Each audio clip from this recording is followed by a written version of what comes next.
What's going on, guys? It's ASAP Flash here, and I'm here with a new movie review for you. The movie is Thor Ragnarok. And before I get into it, I just want to say if you notice how good I look, it's because I'm that beautiful. No, it's actually because I had the good idea of putting two lamps right by the side of me because, quite frankly, the way I was doing it before, it would look like too blinding and it too intense on my face. And one of my friends actually gave me some notes about lighting, and then I thought of an idea. Instead of using one lamp, use two lamps. Use it like a right, like one, whatever.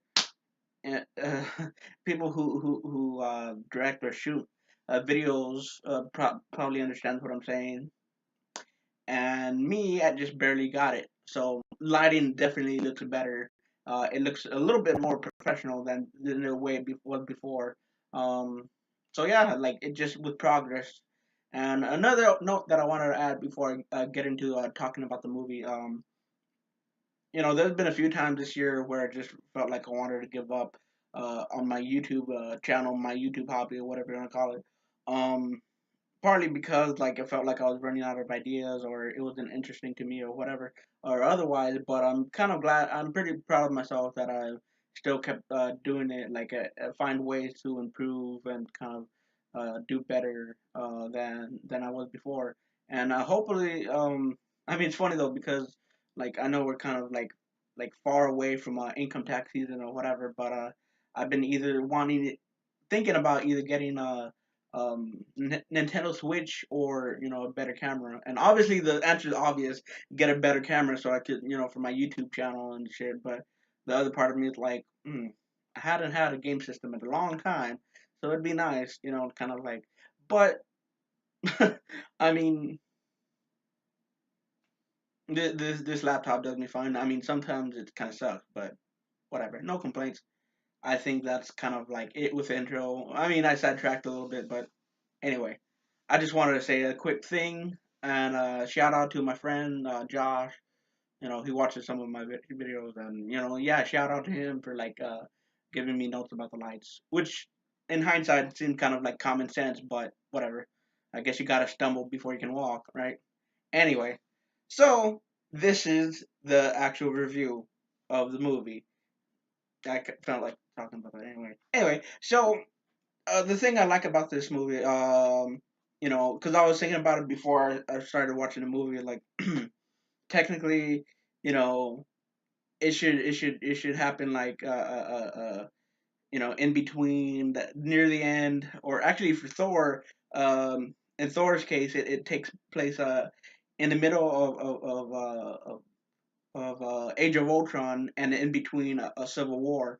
Actually, during Civil War, the entirety of Civil War, because he was nowhere to be found in Civil War, And for Hulk, it was like for him, like when he took off in the Quinjet, and basically where he ended up. And so interesting about this is like they actually had elements of a World War Hulk or Planet Hulk, and use this in a Thor movie, and it actually makes a lot more sense because if you watch like an entire Hulk movie where he's just on this planet and then he has to learn how to talk, whatever, it technically feels like an origin story. But with this, how they handle a bit of Planet Hulk, it seemed really interesting, really well integrated into the story, and I especially like you know that whole Dr. Jekyll, Mr. Hyde, that split personality, dual persona, whatever you want to call it, of the Hulk.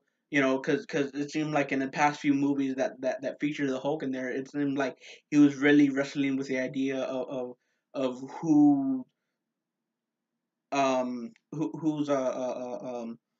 personality should take over the most, and if he obviously if he becomes the Hulk for long enough time, it just is no longer a person, and that's kind of like more or less the things that he was struggling with this in this movie, And what I really liked the most about it is like the first two Thor movies. It just didn't really have like rely on a lot of humor. It just felt like the humor was super dry.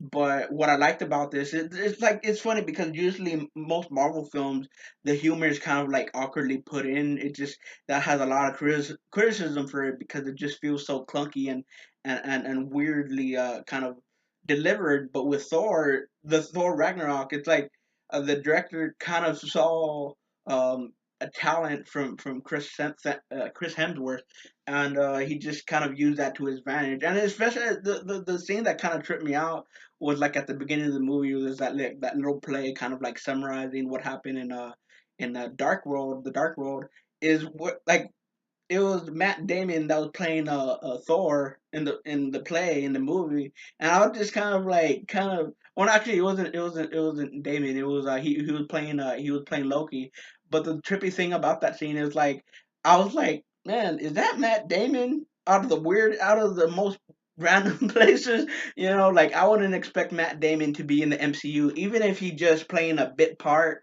in a play inside the movie. It just felt so uh, like probably the best part of the movie. And I'm not saying like because of that the everything else sucked, but I thought that was the best primarily because it was so random. It was like you wouldn't really expect Matt Damon would be in this movie or be in any comic book movie, but it's pretty funny to see.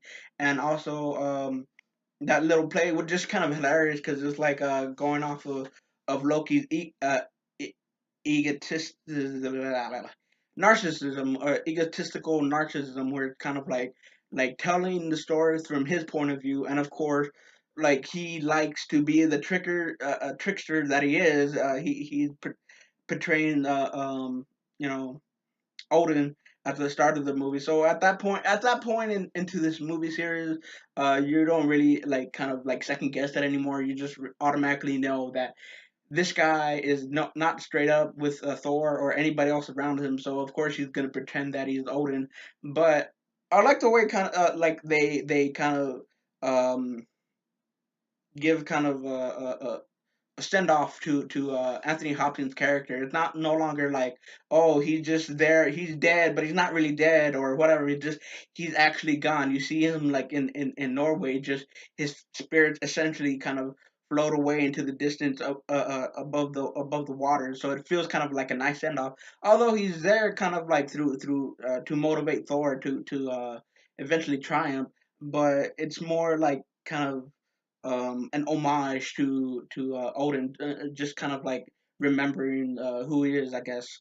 Um, so yeah, definitely in this movie, I felt like there's more, not necessarily more, yeah, more at stakes, most definitely because it's like the apocalypse or whatever, but it just felt like more interesting things going on because in the last film, I mean, is a great film. People liked it. I'm not saying I hated it, but it was just all right, but it just felt kind of like just to be honest, it felt a little convoluted. It just felt kind of like okay, this happened, okay, that happened, whatever. But with this, it felt kind of like more of like an adventure type thing. And what I was kind of thinking about before I saw the movie was like, if Thor is a god from space, then why didn't he spend more time in space? And this movie basically makes up for it.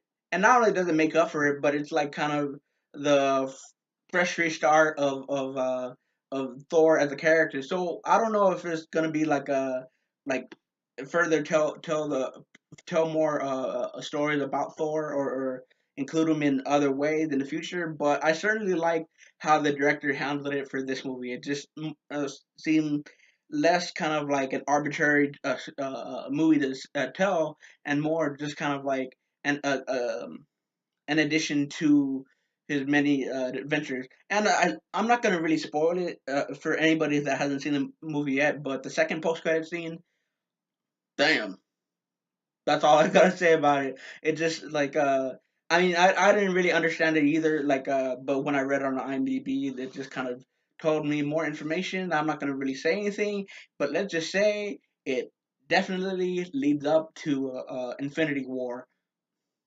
Just by saying that, you could probably guess whose ship it might belong to. Yeah. Oh yeah. Definitely. Yeah. Also, another point out that I want to add on is when Hela was going through the stuff, uh, basically look for her plan. She was going through all this stuff, and then one thing that she found was Thor, not Thor, the Infinity Gauntlet.